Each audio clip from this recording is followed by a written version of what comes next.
Chapter 4, The Quimby Squirrel.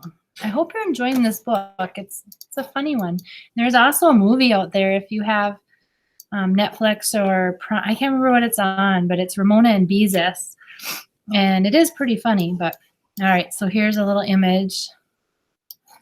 Kind of small, but again, better than looking at me. All right, Chapter 4, The Quimby Squirrel. But Ramona, said Mrs. Quimby on Saturday, I've already told you that I boiled several eggs, so I wouldn't have to boil an egg for you every morning. I put the boiled eggs on one shelf in the refrigerator and the raw eggs on another. In my hurry, I took an egg from the wrong shelf. I am sorry. There is nothing more I can say. Ramona remained silent. She felt mean and unhappy because she wanted to forgive her mother, but something in the dark, deep down place inside her would not let her. Hearing her teacher call her a show-off and a nuisance hurt so much that she could not stop being angry at almost everyone. Mrs. Quimby sighed in a tired sort of way as she gathered up sheets and towels to feed into the washing machine in the basement. Ramona stared out the window and wished the misty rain, which fell softly and endlessly, would go away so she could go outdoors and roller skate away her bad feelings. Beezus was no help. She had spent the night at Mary Jane's house with several other girls, and they had stayed up late watching a horror movie on television and eating popcorn. Afterward, they stayed awake talking, too scared to go to sleep. That morning, Beezus had come home tired and grouchy and had fallen asleep almost immediately. Ramona wandered around the house looking for something to do. When she discovered her father sitting on the couch, pencil in his hand, drawing pad on his knee, frowning at one bare foot. Daddy, what are you doing that for? Ramona wanted to ask. Well, that's what I keep asking myself, her father answered as he wiggled his toes. I have to draw a picture of my foot for my art class. I wish we got to do things like that in my school, said Ramona. She found pencil and paper, pulled off one shoe and sock, and climbed on the couch beside her father. Both studied their feet and began to sketch. Ramona soon found that the drawing of foot was more difficult than she had expected. Like her father, she stared, frowned, drew, erased, stared, frowned, and drew, and for a little while she forgot she was cross. She was enjoying herself. There, said Ramona at last. She had drawn a good, not excellent foot. She looked at her father's paper and was disappointed in what she saw. It was the kind of picture a teacher would pin up in the corner where no one but the artist could notice it. Her father's foot looked like a flipper. For the first time, Ramona began to doubt that her father was the best artist in the whole world. This thought made her feel sad, in addition to reminding her she was cross at the world. Mr. Quimby studied Ramona's picture. That's not bad, he said. Not bad at all. My foot is easier to draw. Ramona felt as if she should apologize for drawing a better foot than her grown-up father. My foot is sort of neater, she explained. Your foot is kind of bony and your toes are hairy. That makes your foot harder to draw. Mr. Quimby crumpled his drawing and threw it into the fireplace. You make me sound like Bigfoot, he said with a rueful laugh as he threw a cushion at Ramona. The day dragged on. By dinner time, Ramona still had not been able to forgive her mother, who looked even more tired. Mr. Quimby had crumpled several more unsatisfactory drawings on his foot, and Beezus had emerged from her room sleepy-eyed and half awake. When her mother called the family to supper, I wish we could have cornbread again, Ramona said, not because she particularly liked cornbread, but because she felt so cross. She wanted to complain about something. Cornbread was a pretty shade of yellow, which would have looked cheerful on a misty day. She leaned forward to sniff the plate of food set before her. Ramona, even though your father did not speak the words, his voice said, we do not sniff our food in this house.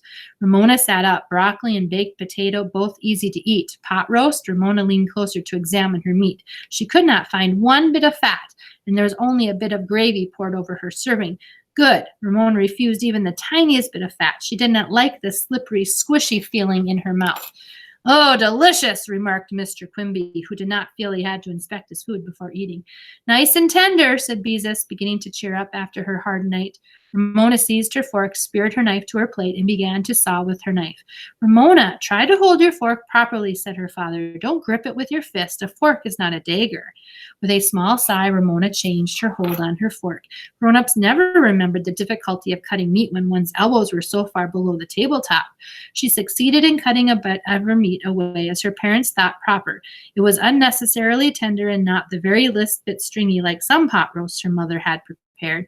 It tasted good, too. Yummy, said Ramona, forgetting her anger. The family ate in contented silence until Beezus pushed aside her gravy with the side of her fork. Gravy was fattening, and although Beezus was slender, even skinny, she wasn't taking any chances. Mother, Beezus's voice was accusing, this meat has a rough surface. It does, answered Mrs. Quimby innocently. Ramona understood her mother was trying to hide something when she saw her parents exchange their secret-sharing glance. She too scraped aside her gravy. Beezus was right. One edge of her meat was covered with tiny bumps. This meat is tongue! Beezus pushed her serving aside with her fork. I don't like tongue. Tongue? Like Beezus, Ramona pushed her meat aside. Yuck, she said. Girls, stop being silly. Mrs. Quimby's voice was sharp. What do you mean you don't like tongue? Demanded Mr. Quimby. You were just eating it and enjoying it. But I didn't know it was tongue, said Beezus. I hate tongue. Me too, said Ramona. All those yucky little bumps. Why can't we have plain meat? Mrs. Quimby was losing her patience. Because tongue is cheaper, that's why. And it's cheaper and it's nutritious. You know what I think, said Mr. Quimby. I think this whole thing is a lot of nonsense. You liked tongue when you didn't know it was tongue, so there's no reason why you can't eat it now. Yes, this whole thing is ridiculous, said Mrs. Quimby. Tongue is disgusting, said Beezus. Picky can have mine. Mine too, echoed Ramona, knowing she should eat what was set before her, but tongue? Her parents were asking too much.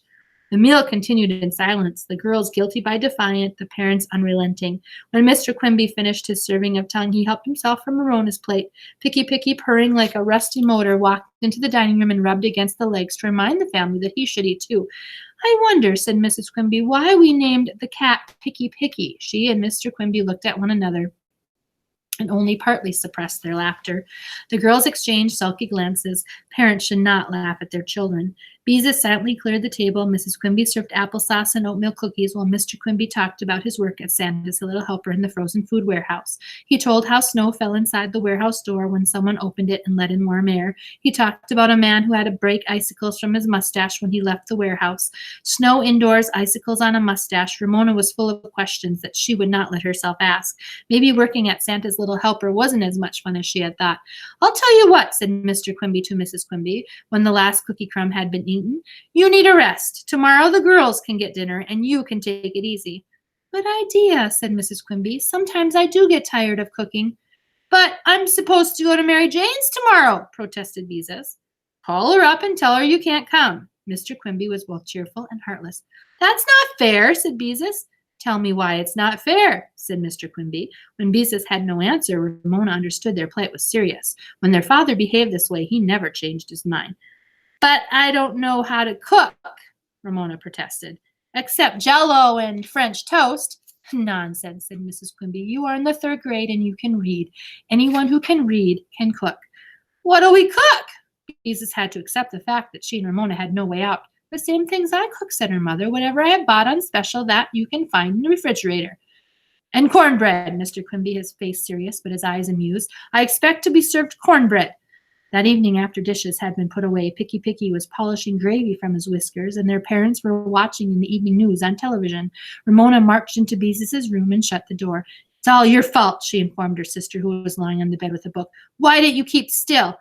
It's just as much your fault, said Beezus. You and your yucks. Both girls recognized nothing would be gained by arguing over blame. But you like to cook, said Ramona, and you like to make Jell-O and French toast, said Beezus. The sisters looked at one another. What had gone wrong? Why didn't they want to prepare dinner? I think they're mean, said Ramona. They're punishing us, said Beezus. That's what they're doing. The sisters scowled. They liked to cook. They did not like to be punished. They sat in silence, thinking about cross thoughts about their parents, especially their parents, their unfair, unkind parents who did not appreciate what nice daughters they had. Lots of parents would be happy to have nice daughters like Beezus and Ramona. If I ever have a little girl, I won't ever make her eat tongue, said Ramona. I'll give her good things to eat, things like stuffed olives and whipped cream. Me too, agreed Beezus. I wonder what there is for us to cook. Let's go look in the refrigerator, suggested Ramona. Beezus objected. If they hear us open the refrigerator, Mom and Dad will think we're hungry, and we'll get a lecture on not eating our dinner. But I am hungry, said Ramona, although she understood the truth of Beezus' words. Oh, well, she wouldn't actually starve to death before breakfast. She found herself thinking of French toast golden with egg under a snowfall of powdered sugar. Maybe, Beezus was thoughtful, maybe for extra good they'll forget about the whole thing. Ramona now felt sad as well as angry. Here she had worked so hard to do her part by getting along at the Kempses, and now her family was not pulling together. Something had gone wrong. Beezus was probably right. The only way to escape punishment was try being extra good.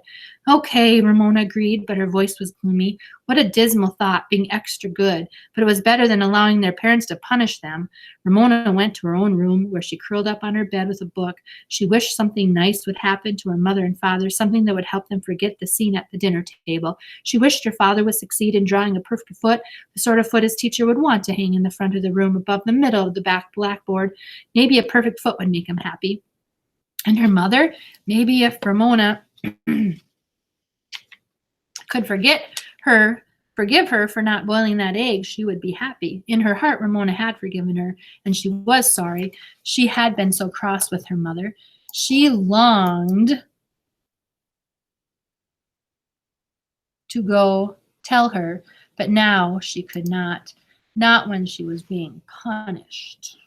Ooh, I can't wait to see what they make. Until tomorrow, my friends, enjoy Ramona Quimby.